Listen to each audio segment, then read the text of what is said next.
So guys, I've been shooting with my NEX3 and for 5 months now. Have about 1200 pictures on it. Got a very nice memory card, which I'll share in another video. I haven't shot all that many pictures with the kit lens because I've been using, vintage glass. I guess not the highest quality, but still, I'm very impressed. And let's go first of all to my very special combination, which I'll show you right now. So what I've got here, and don't mind the mess, but is the Panagor Auto Tele 135. But to be frank, the lens is in reality this size. So it's an M42 thread, so screw fitting. It has a nice lens hood built in, and as you can see, it's big glass, which is very handy. Mounted to that, I have this Spiratone Auto Teleextender, which is a teleconverter, which has its own little lens, which is handy in itself. Mounted to that, I have just a generic, M42 to NEX, adapter. So let's put this back together, and I'll be back. Now you might ask, GJ or Nikita, why are you doing this? And I'll show you right now.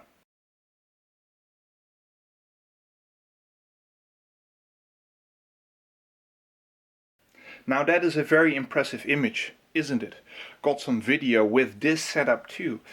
So I'm thinking about doing a video series about learning to work with this camera, or at least mirrorless. So something like learning mirrorless. And yes, I thought about that beforehand, but it sounds nicer this way, doesn't it? Let's do some calculation, because that's the interesting thing. So what I've got written down is the Panagor 135 f2.8 Spiratone Auto Teleconverter of a, zoom factor 1.85. It doesn't state it on the barrel of the teleconverter. It's a guess, educated guess. Well, I checked it online, and this is the most likely version of this teleextender. The Sony NEX3 and aps-c sensor has a crop factor of 1.5, around about. This is very interesting because, let's do the math.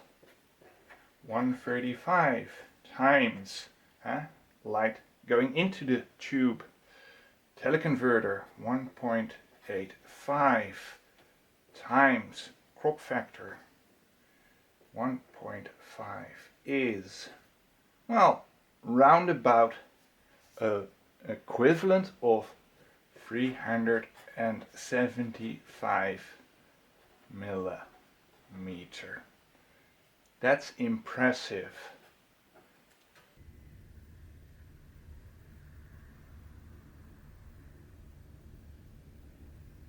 Because this package isn't all that big.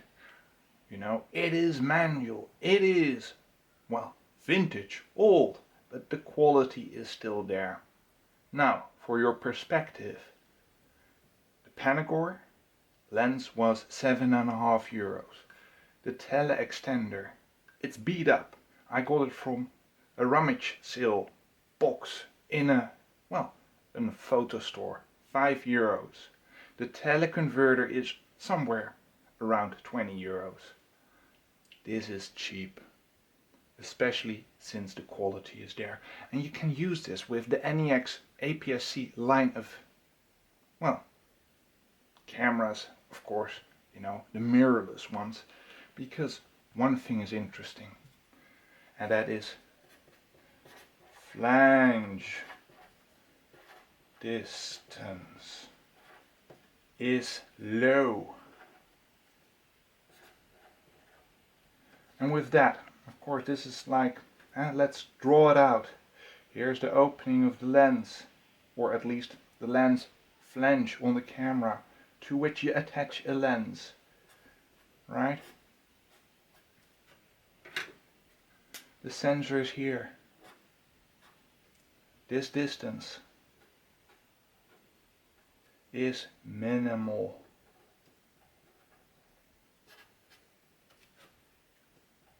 That makes this camera very interesting because you can adapt these types of lenses, modern lenses, many different lenses that are discarded nowadays, and they're cheap. But let's go to the computer and take a look at what I did to the photo I've just shown to you, because there the power of digital photography is apparent. So we're at the computer, and the image I'm showing right now is a very nice image. I've shown it before, but there are two little problems with it.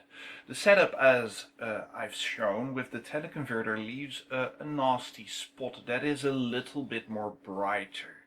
And of course, we're seeing a lot of atmosphere here. This is a JPEG, so there is some artifacts in the sky, and let's zoom in on that. Here you can see that. I am not worried about that at all, at the moment at least. But let's zoom into 100%. Here we are. As you can see, there is a lot of detail resolved in the moon, but let's make it better. Colors, curves, and I don't know why I'm seeing this big spike, but let's do this. Basically changing the curves. And there's still a little bit of artifacting in the sky itself, so let's drag it over even a little bit more.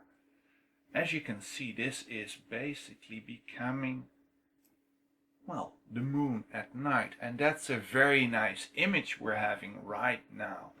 Though, I'm going to, do a little bit of tricking, or at least manipulation, and here you can basically see, let's see, can I, oh yes. It's becoming a darker moon, but the details are better resolved.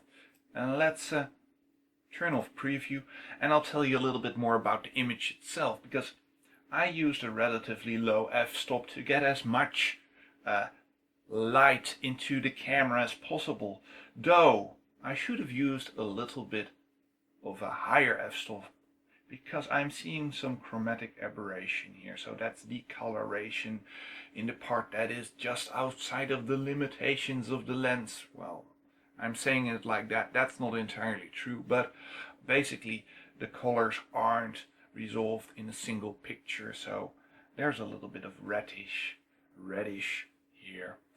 I'm fine with that for this image. Let's return to the preview and zoom in even a little bit more, because, well, here you can basically see that you can change the point at where the crescent of the moon is. And that's very interesting, because, well, if I do it like this, the artifacts and the blues are back, or at least atmosphere, but here you see a nice median.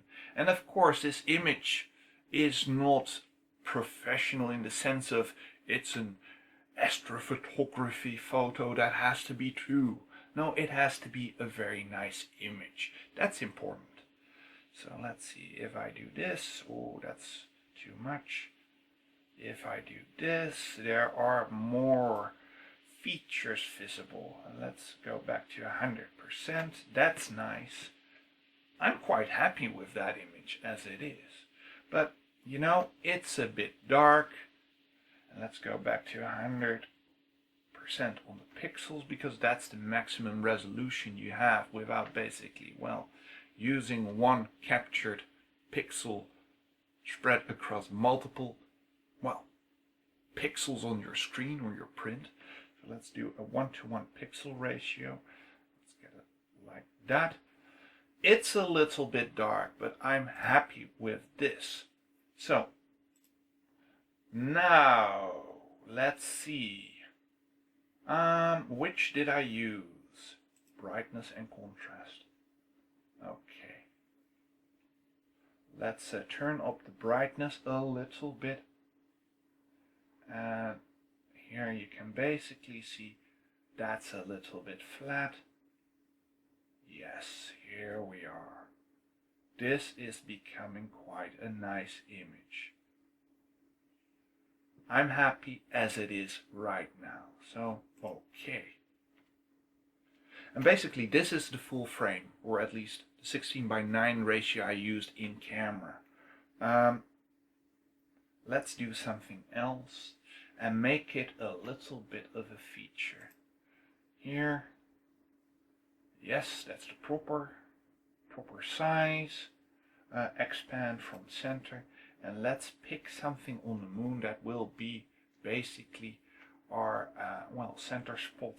Or will we do it a different way? Yes, rule of thirds. Let's do it like this. Very nice. Hello. Change this to 1920 by 1080. Right. Let's zoom in again, and here we are, somewhere in the middle of this crater, and that's of course to taste.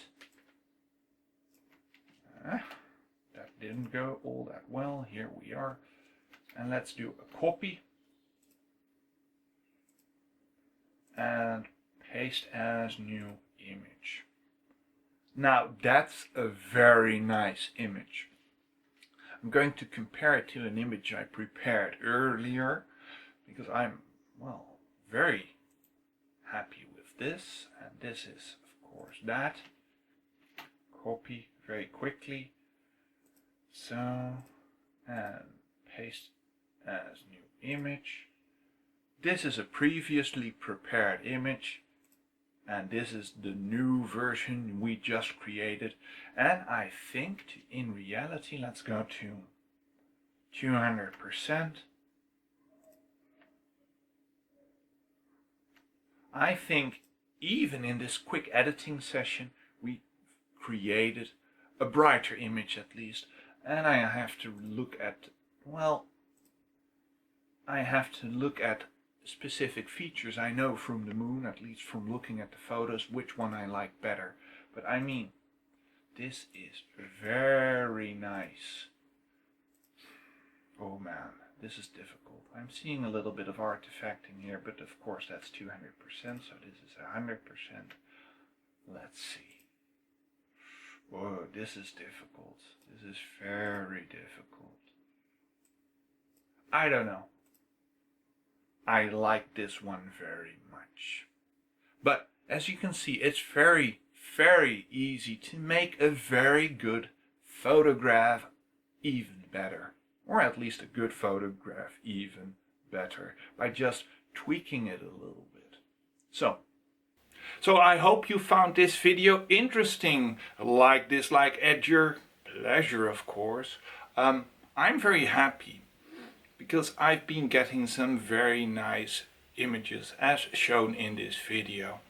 So, thanks for watching, and bye-bye.